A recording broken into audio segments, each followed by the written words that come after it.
ಏನಪ್ಪ ನಿನ್ನ ಹೆಸರು? ನಿಮ್ ತಂದೆ ಹೆಸರು? ವರದಯ್ಯ. ಎಷ್ಟು ವಯಸ್ಸಪ್ಪ? ಏನ್ ಕೆಲಸ? Lighting sounds. ಇವತ್ತು ಪೊಲೀಸ್ ಸ್ಟೇಷನ್ ಕರ್ಕೊಂಡಿದ್ದಿಲ್ಲ ಯಾಕೆ ನಿನ್ನ?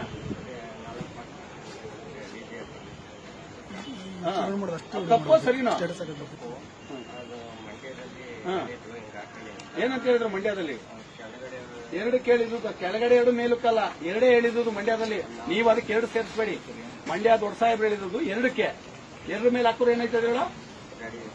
ಸೀಜ್ ಆದ್ಮೇಲೆ ಏನಾಯ್ತದೆ ಹೇಳೋ? ಎದುರಿಸ್ತಾ ಇಲ್ಲ ನೀನು ಹೇಳು.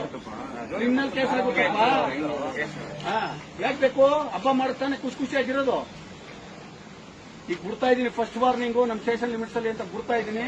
ಎರಡು ಹಾಕೊಂಡು ಹೋಗ್ಬೇಕು, ಗಣಪತಿ ಬಿಡ್ಬಿಡ್ಬೇಕು. ಇನ್ನೆಲ್ಲೇ ಹೇಳಿದ್ರು ಯಾವನಾರು 4 ಹೇಳಿದ್ರೆ ಪೊಲೀಸ್ ಅವ್ರು ಫಸ್ಟ್ ಇನ್ಫಾರ್ಮೇಶನ್ ಕೊಡ್ಬೇಕು. ಗೊತ್ತಾಯ್ತಾ? Last warning. ಯಾವ ಊರಿನಿಂದು? ಮದ್ದೂರು. ಎಲ್ಲೂ ಆಗ್ತಾ ಇದೆ ಡಿಜೆನ?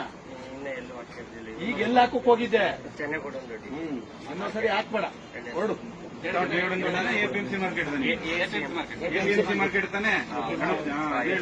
ಇದೆಲ್ಲ ಕಡೆ ಕಳಿಸ್ಬೇಕು.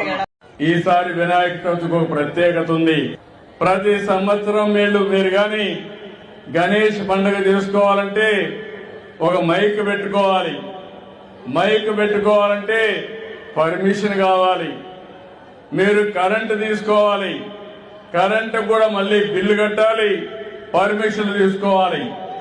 ఈసారి మొట్టమొదటిసారి చరిత్రలో ఎలాంటి పర్మిషన్ అవసరం లేకుండా మీరు గణేష్ ఉత్సవాలు చేసుకోవాలంటే ఇక్కడ ఏర్పాటు చేసిన దానికన్నిటి కూడా కరెంటు ఉచితంగా ఇచ్చామంటే అది మీ మీద ఉండే ప్రేమ. ఇంత మునుపు గణేష్ ఉత్సవాలు జరుపుకోవాలంటే అనేక విఘ్నాలు, అన్ని విధాలా ప్రతిఘటించి మీరు జరుపుకునే పరిస్థితి. ఈరోజు గణేష్ ఉత్సవాలు జరుపుకోవాలంటే ఎలాంటి పర్మిషన్ లేకుండా ఉచితంగా అన్ని కూడా మీకు ఇది జరిపించుకునే వేడుక అని చెప్పి మరొకసారి విజ్ఞప్తి చేస్తున్నా. దీనికి ఒక 30 కోట్లు ఖర్చు అవుతుందన్నారు. పర్వాలేదు, ఎంతైనా సరే మీ ముఖంలో ఆనందం చూడాలనే ఏకైక కోరికతో ఈ కార్యక్రమానికి శ్రీకారం చుట్టాం.